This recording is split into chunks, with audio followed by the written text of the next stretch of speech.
Good evening, sports fans, and welcome to another adrenaline-fueled episode of Red Sox Digest Live.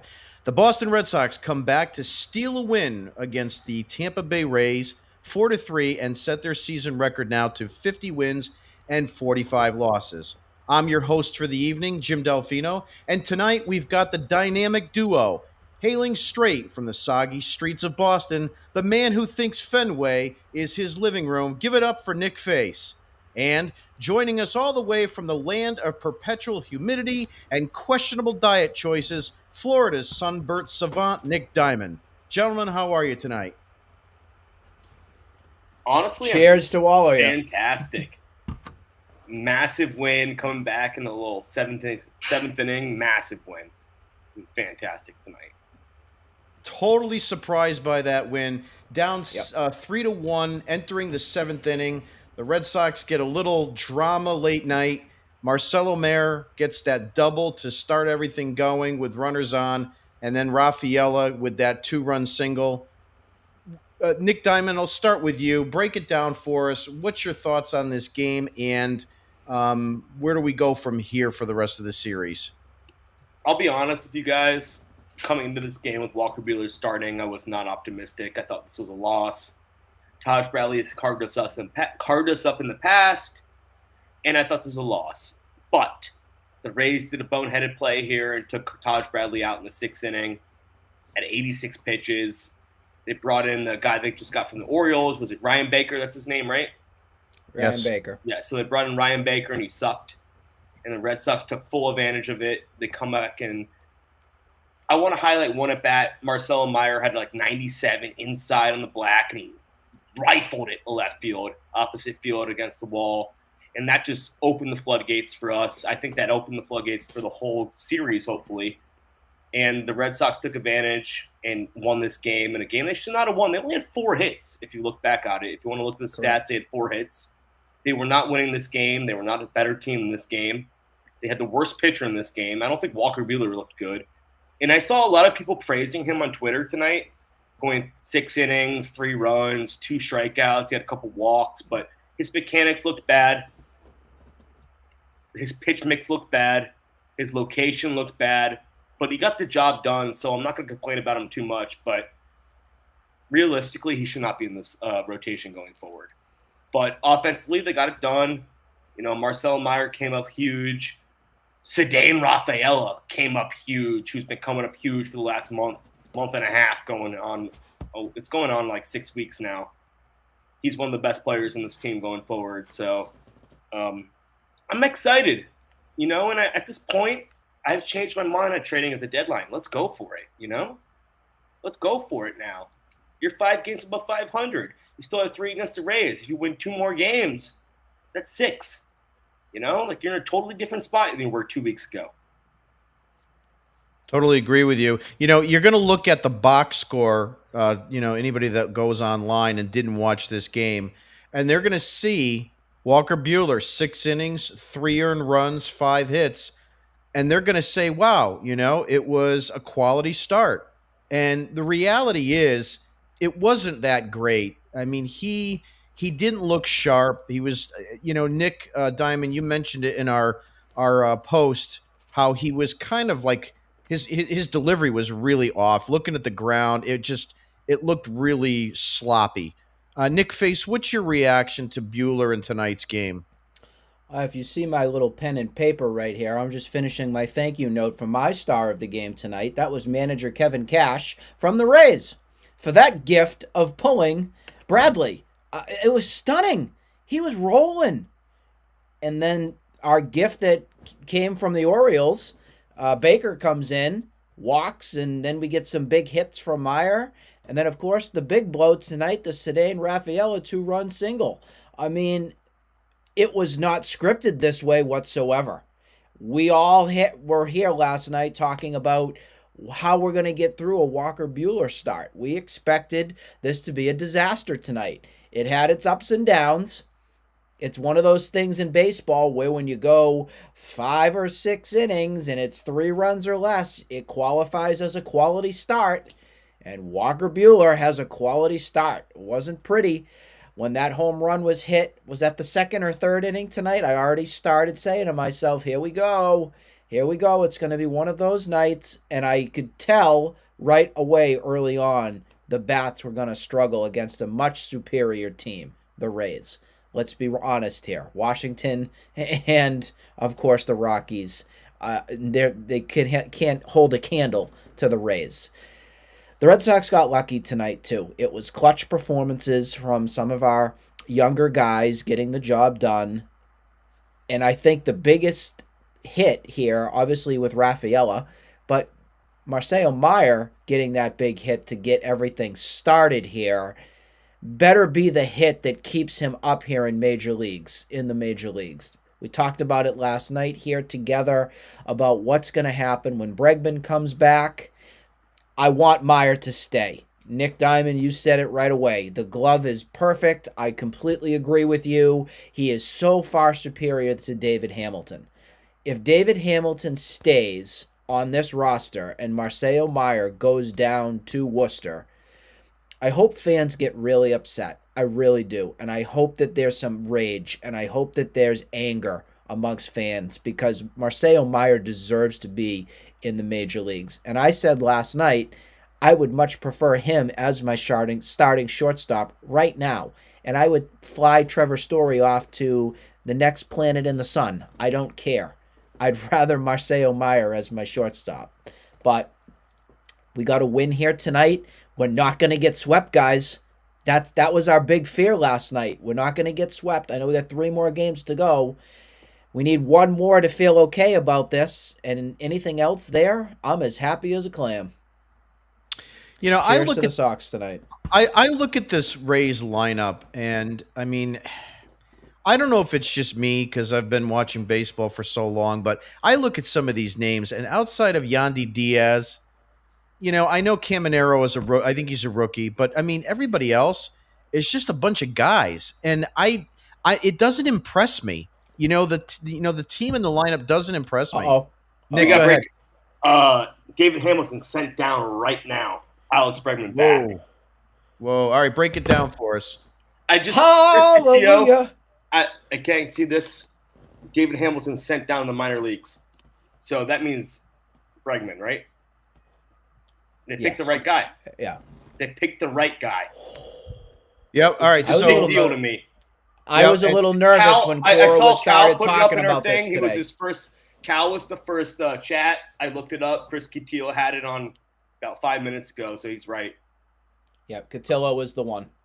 Okay. I'm also seeing, too, Christopher Smith is announcing that Isaiah Campbell was optioned to Worcester. Not that that's a big loss. Probably both of them. So, yeah, you got to wonder Are where. you sure Isaiah Campbell isn't going back to Lowell? He should be probably going back to, like, yeah, I know. Unbelievable. I mean, that guy, when I saw him pitching yesterday, I'm like, this is a joke. But yeah, so that's interesting. So obviously, what does that mean? That means that Mayer's going to be staying, right? I think he should. I've been clamoring on Twitter for the last week. Anytime that he has been, being platooned, against left-handed pitching, I hate it. I've said it 1,000 times. The kid needs to play every day. He needs to play against left-handed pitching. How do you expect him to get good against left-handed pitching if you're not letting him hit against left-handed pitching? It's just ridiculous. Nick Diamond, go ahead. You know what? That swing tonight he had against the 97 in was impressive. He opened the floodgates. I said that again. Yep. But you know what? I want him playing shortstop every night. I don't think it'll happen. Trevor Story's been playing out of his mind the last month and a half. So as of right now, I'm not going to blame Alex Cora for not playing at shortstop when Trevor Story's hot as hell. But when it comes down to September, when Trevor Story's slumping again, you move him to second base. And then you put Marcel Meyer at shortstop. And I think that's when you go for it. You go for the skin. You go for it. You go for the win. And you try to step in these throats. Because I don't think the Blue Jays are that good of a team. I don't think the Yankees are that good of a team. I don't think the Rays are that good of a team. This Red Sox team could win the division if they go on a run and they put their best players in the field and they just prepare like they had been the last 7 games. I really think this team is more talented than the Yankees. Maybe not the Rays or the Blue Jays long term, but right now I think this team could win 90 games if they just play well, just go out there, play well, get the job done, put the best players in the field, which is Marcello, Meyer, Roman Anthony, and in my opinion, that's Jarren Duran and not Masataka Yoshida, like it was tonight. You put that same lineup on the field every night, you win games. That's how I feel. Yeah, I want to talk a little bit about Romy Gonzalez with this David Hamilton news. Obviously, Romy Gonzalez has typically been playing second base and first base. And I've got to tell you something. He has really impressed me. He impressed me last year, but he's really impressing me this year. And for a guy that was a cast-off from the Chicago White Sox, I mean, if he was on their team right now, he'd be their all-star representative. I mean, he's been that good. A 333 batting average, a 371 on-base percentage, slugging 594. I mean, he is actually having an all-star caliber style season. And, moving forward, do you think it's going to be still a little bit of a round table at second and first as it relates to Meyer, Gonzalez, and Abraham Toro? Nick Face, you start. Yeah, I do. I think that we're going to see Toro start to cool down. I like the story. I like everything that he's done. But I just don't think over the long haul of this season, we're going to see Toro become what he is right now. I mean, we're already starting to see a little bit of the kind of coming back to earth a little bit. For Romy Gonzalez, I think the biggest question here is he's now showing, I mean, I believe it was last night, we had a righty go. I know it's the Rockies and everything, but he's hitting righties as well too. So for me, I'm looking at probably Romy a little bit more so at first base. And then I still think, and I hate it, but I still think Cora is going to do this whole platoon BS with Meyer not hitting consistently against left-handed pitching. I mean, we got to stop babying this approach. If he's going to be a major leaguer and you want him to adapt and you want him to grow and you want him to get through all these growing pains here in Major League Baseball, you need to give him the job. And if that's going to be second base, let him be your second base guy. Again, they're going to have Story that's there. If Story somehow magically is gone or something happens there and Meyer then has to go back to short, holy crap, it's going to be his third position he's going to be playing this season. I'm sure it doesn't matter to him. He'll play anywhere. But damn, that's a lot. Nick Diamond, question for you. Is Marcello Meyer going to be the second baseman primarily moving forward, or is it going to be Romy Gonzalez, or will it be a straight-out platoon depending on lefty-righty matchups?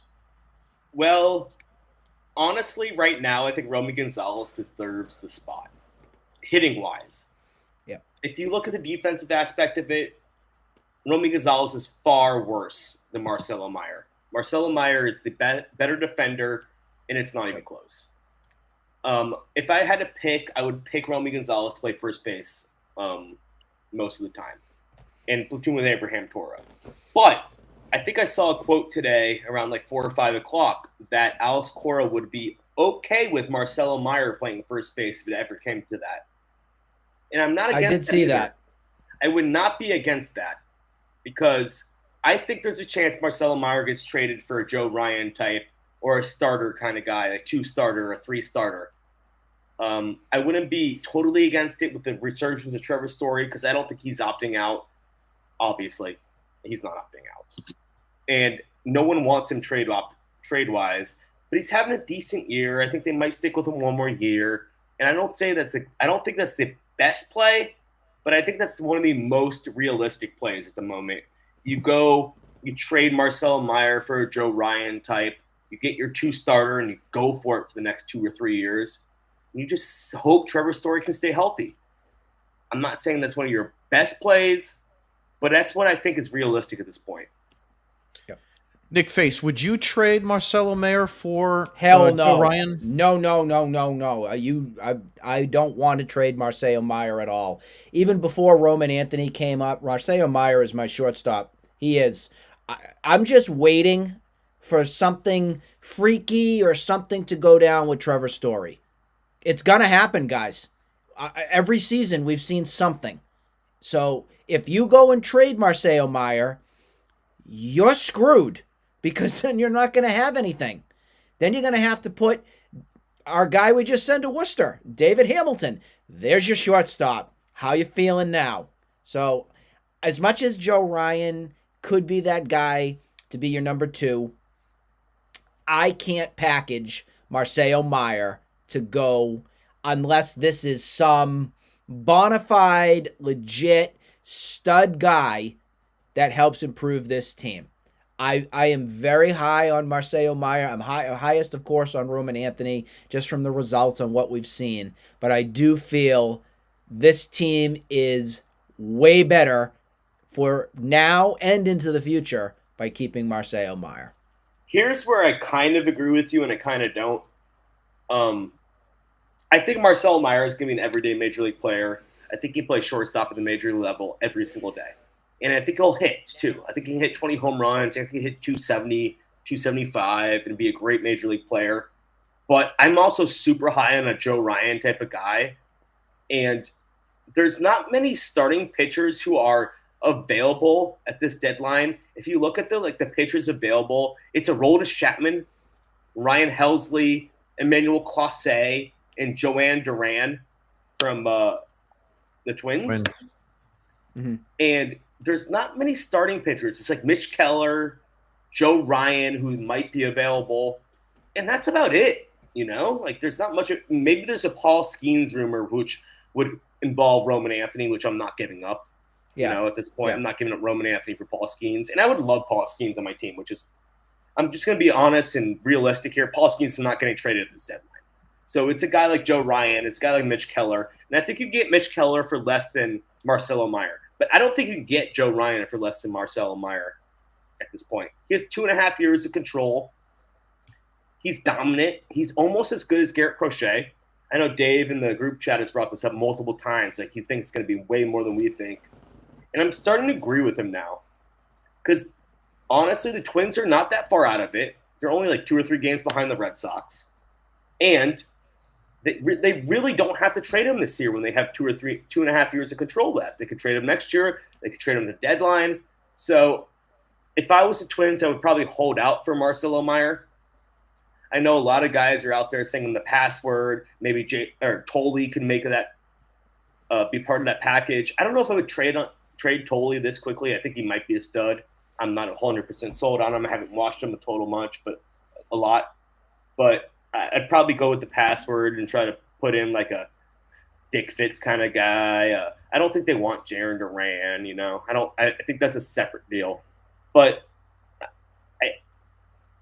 I don't know what the Red Sox do because I don't think they go for the Joe Ryan type unless they blow the Twins out of the water with a Marcelo Meyer. And like Nick Face said, even you, Jim, I don't think you guys want to trade Marcelo Meyer, but if I was the Twins, that's who I'd hold out for.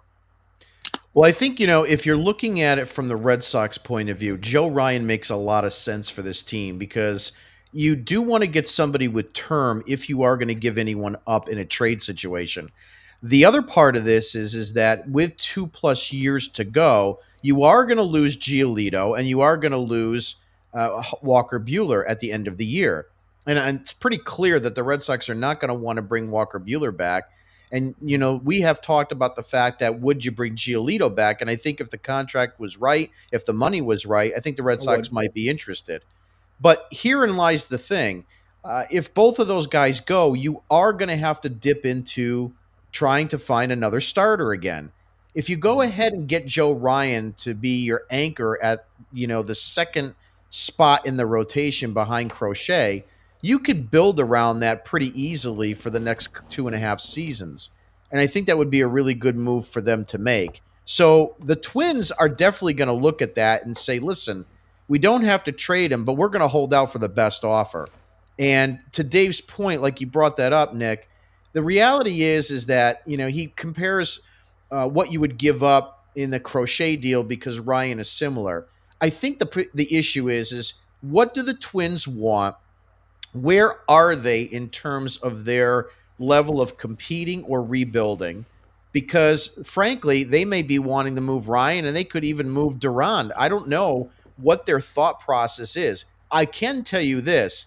I don't understand why Jaron Duran is even being floated in a deal like that. It would strike me as become very surprising if Jaron The Twins Duran is don't want traded him. to the Twins because he does nothing for them with 2 to 3 years left and being 29 years old. He would not be part of a rebuild process out in Minnesota.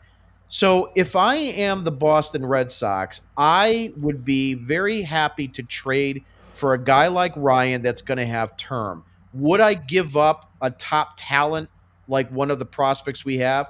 Right now, you could probably convince me to give up Christian Campbell. You probably could. That's the name I was going. That's why I did this. That's Yeah. who I was going to mention.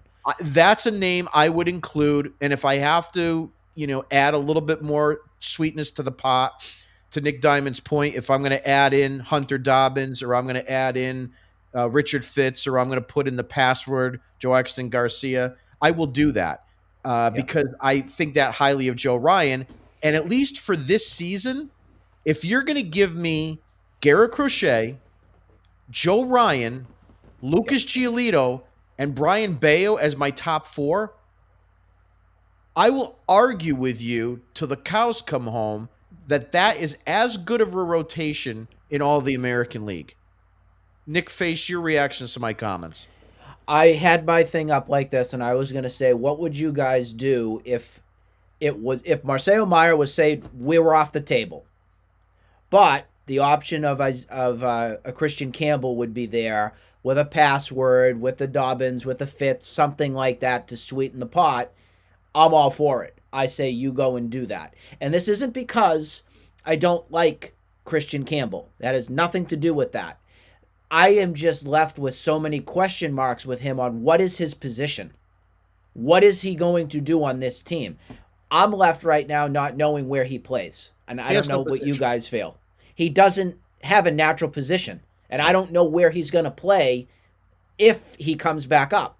I don't know. Nick Diamond, your thoughts on that trade option? If you want me to be honest, I think Christian Campbell has less value than Marcel Meyer at the moment just because he's been extended. Oh, absolutely. 100%. And he's been the worst player in the major leagues, at least recently. Maybe not when he first get called up in April. He was killing it in April. But right now, recency bias, I would take Marcelo Meyer every day. And if I was the Twins, I would 100% shop Ryan to everybody. And I think you could get more. I think if you trade him to the Phillies, you get Andrew Painter. I think if you trade him to a team like the Yankees, I think the Red Sox probably have the better farm system, but they might get like a Lombard and their top 2 prospects in that trade. I don't know. It seems how the Yankees are. If they're super desperate, they might go for it. I don't know. But to me, Joe Ryan is the perfect number 2 guy. He strikes at everybody. He throws strikes. Look at his whip. He doesn't walk anybody. And that's one of my biggest pet peeves. Throw the ball over the plate and don't give up free passes. And that's what Joe Ryan does. And that's why I want him so badly. So in my opinion, I would probably give up whatever they wanted if it doesn't start with Roman Anthony and just go for it. If you can keep Aroldis Chapman, you can keep Jaron Duran because they don't want Jaron Duran. They're going to rebuild, in my opinion. If they're going to trade Joe Ryan, they're also trading Byron Buxton. They're going to trade their own Duran, their closer, and they're probably going to trade Carlos Correa. So they're going to break it down, 100% rebuild, and try to rebuild this farm system in 6-7 years. That's how I think the Twins rebuild is. I don't think this is a 2-3 year rebuild. They think Jaron Duran is part of their future. If you're going to trade Jaron Duran, I think you do it now. And I'm not telling you I would do it at this point. I don't think I would. I would do it now. If I was going to do it, I would do it now. Use those prospects to get for Jaron Duran. put it in a trade for that starter, that 2 starter, and go for it. Whether it's Joe Ryan or someone else, whoever you identify as the best number 2 starter out there, you have to get them. And I know a lot of you guys decided you don't want to trade Aroldis Chapman. I'm 100% on that board now. You don't trade Aroldis Chapman at this point. I want to switch a little bit to the bullpen. Today, and Chris Murphy was in. He had another great outing. Looking at his statistics, I know he's just been activated not too long ago, but he's been in 4 games, 6 2/3 innings pitched, 3 hits, 3 walks, 5 strikeouts. Mm-hmm. Is he someone we can rely on moving forward in this bullpen? And if so, how does he slot in? Is he going to be someone that we're going to see in important spots in the later innings, or is he going to be more in the mop-up role? Is he going to be in when we're tied or behind? Nick Face, what's your reactions?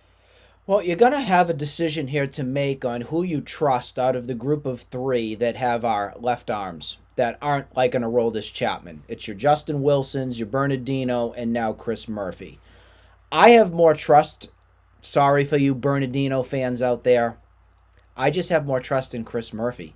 I just do. I think the guy has the capability to not walk a lot of people. I mean, that's the biggest thing that concerns me with Bernardino is it's erratic. You don't know what you're going to get at times, and I think a lot of this is blamed upon by Cora overusing him. I think he's just tired, worn down, and he's had a good run, but I still don't put him into those heavy leverage situations. And I like Chris Murphy in that 6. If it's a high enough lead, I'd say I give him a little bit more leash in the 7th. And then it's going to come down to your next guys. And what I loved tonight, it was a beautiful 8th inning by Garrett Whitlock. Beautiful. That's exactly what you want. And the thing with Whitlock that you always can know from him, when he's on, you're going to know he's on right away. 100%. And that's exactly what it was. Efficient, got the ground ball, got out of all the trouble he ever needed to. There really wasn't any trouble, but it was just perfect. And then Chapman for the 9th. And that's how the matchups played tonight. That was just incredibly well done by the bullpen tonight. Can't emphasize that enough. I think the idea of having a 1-inning stint for Garrett Whitlock is something that the Red Sox should embark on moving forward because, when we've all talked about this before, the multi-inning Garrett Whitlock, I don't think is going to be as effective as it was going back in 2021. And so I think by doing a 1-inning stint and getting something that is similar to a 7th-inning guy, Whitlock in the 8th, Chapman in the 9th, could set this team to win a boatload of more games because you would shorten that game a lot. And I reference a lot of the Yankees with John Wetland and Mariano Rivera, and I referenced the 1990 Cincinnati Reds many times with the Nasty Boys, because if you didn't get to the starter and you got into their bullpen in the 7th inning, it was over. And so the Red Sox need to put something like that together that they can put out day in and day out when they have the lead, and it just becomes a dead game for the opposition. Nick Diamond, like to ask your thoughts on Whitlock and the bullpen as a whole, and what you're seeing from what we're getting from them. Recently, I've loved the bullpen. Chapman's been great all year. Whitlock's looked great since that it's been 3 to 5 starts, or not starts, outings. It was terrible. And since then, he's been great. A couple things here. Like, I would love to get one more dominant guy in the back end, And at this point, I don't want to trade Chapman.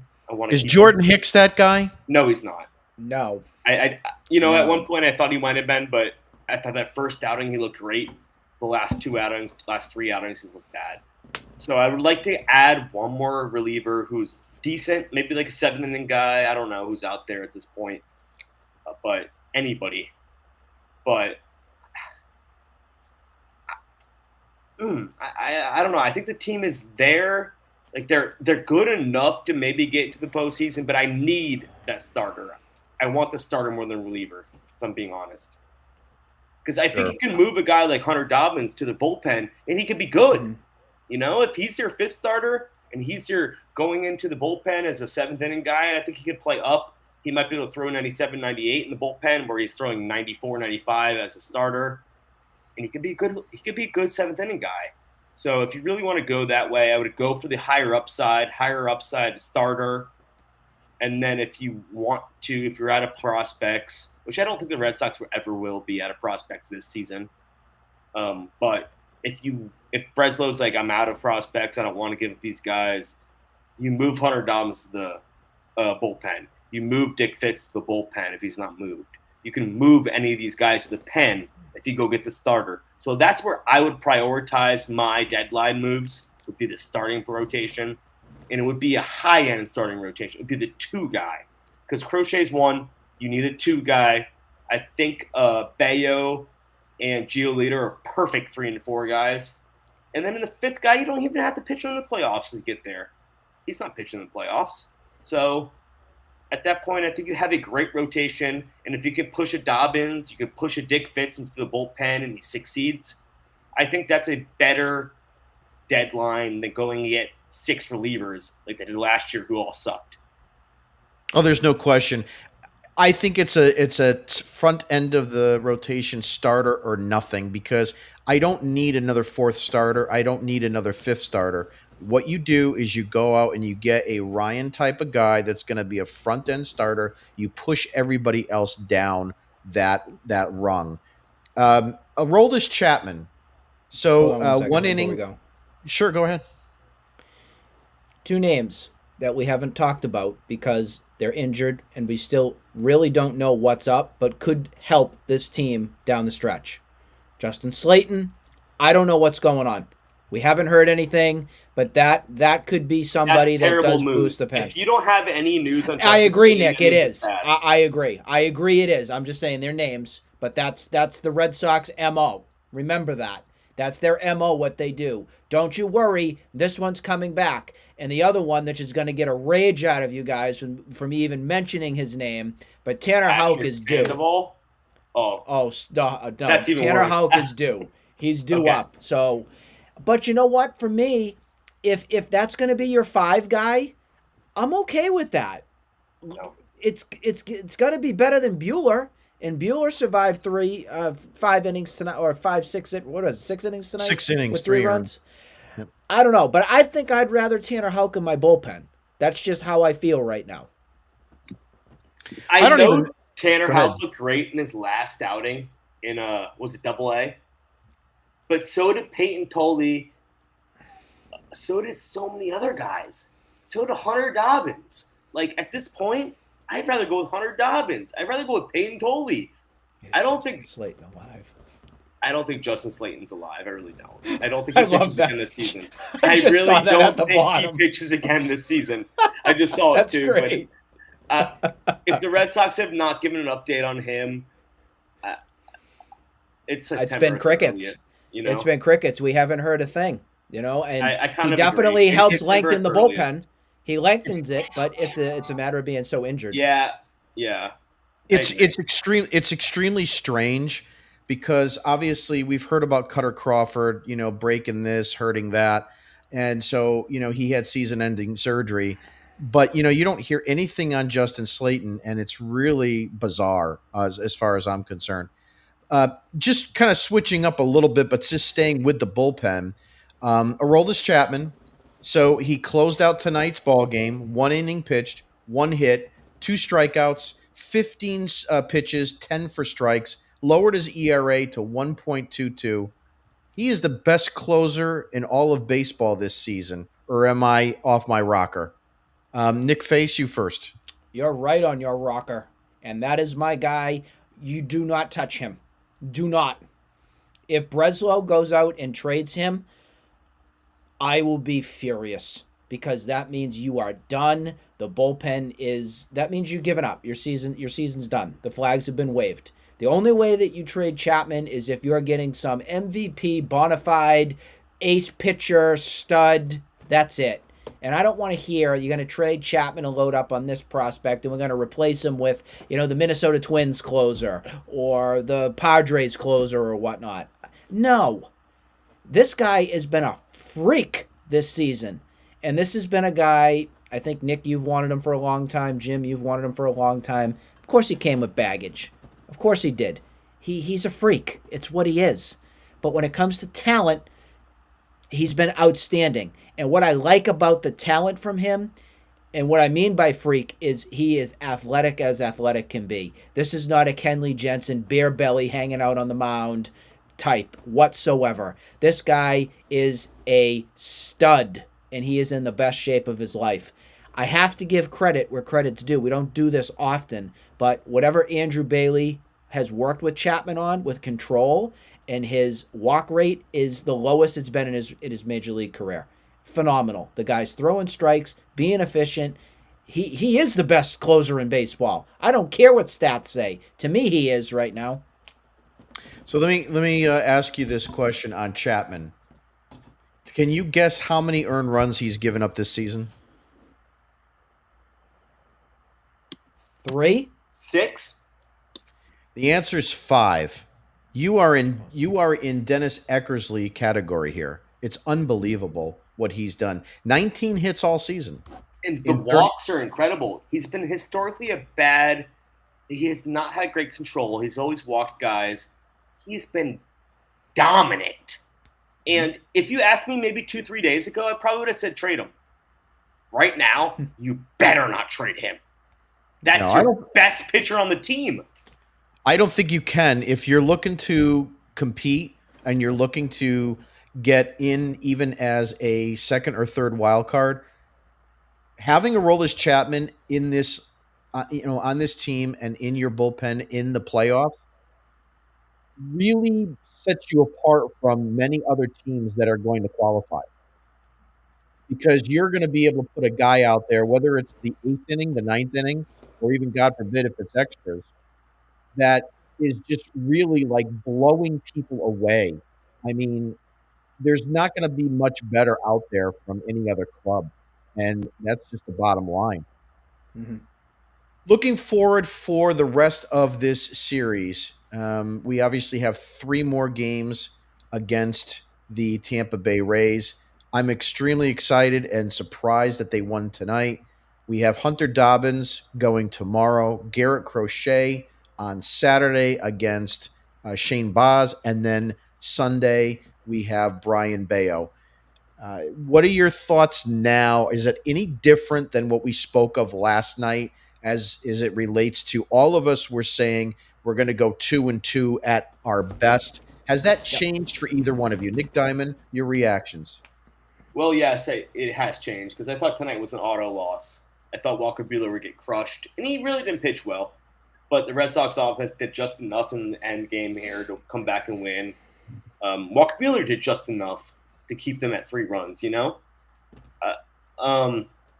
I still think they win the Garrett Crochet start and maybe that Brian Bayo start. So 3 out of 4 is in play here.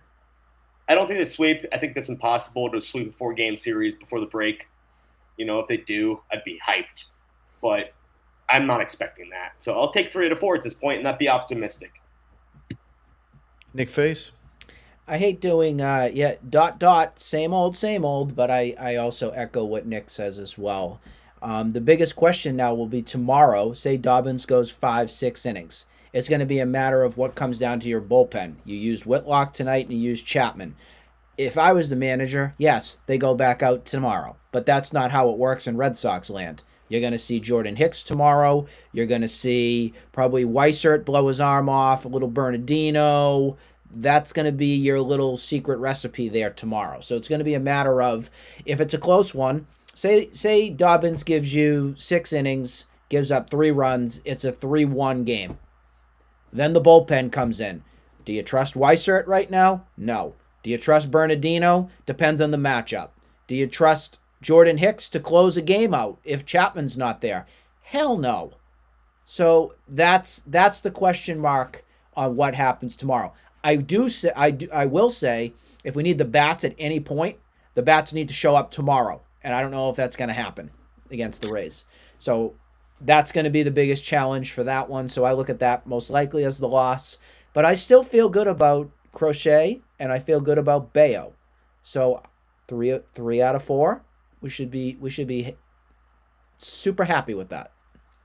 I'm going to go 3 out of 4 as well. Tomorrow's game is really going to be one of those that, to your point, Nick Face, is going to be. I think that Dobbins could probably pitch a quality start. The bats obviously have to come alive, as you said. I think that if they lose tomorrow, it's going to be a bullpen loss, not a starter's loss. It just has that feel. And to your point, you know, you should bring Whitlock back or Chapman back if you feel that you have an opportunity to win that ball game. But Cora does not go for the jugular enough with this team. And we saw that early on in the year. And it's one of the gripes that I have with him is that he worries too much about the long haul. It's a long season. It's a long season. I need to rest my players. And you'll see that like in the rubber game or game 3 of a series where he is, putting guys on the bench and playing others that you start scratching your head and saying, don't you want to go and try to win this game and just blow it out? Because those games in April are just as important as the games in September. The difference is that people start saying, it's early, it's early. You know what? It's not, because if you lose or you don't get into the playoffs because of 1 or 2 games, those are the ones that are going to come back and bite you in the butt. My point being is, with Crochet going on Saturday, I think you should consider Whitlock and Chapman for that, because I don't have a lot of faith in Jordan Hicks. And if he is going to be the de facto closer on a night like tomorrow, that scares the ever-loving bejesus out of me. And if that's going to be his guy, that's where I draw the line with, Cora not being the best manager for this team. So we'll be seeing how that plays out. But, before we wrap up, any last-minute comments or thoughts moving forward? Nick Diamond, you lead us off. I'm glad it was David Hamilton, not Marcello Meyer. No, That's it. Absolutely. Yeah. That's it. Right there. I It's Alex Bremen's really back, did think. and I hope he goes off. That must mean that Bregman will be in the lineup tomorrow, right, guys? Well, I saw a quote by Cora. He said he's going to play Friday or Sunday or Saturday and Sunday. Okay. So it should be tomorrow and Sunday at this point. And we probably will see Yoshida tomorrow, so it's going to be a question on now who's going to sit for the team tomorrow. Is that probably Duran? Let's see who the pitcher is just off. It's Rasmussen, who's pretty good. Righty, though. It's either Duran or Abreu, in my opinion.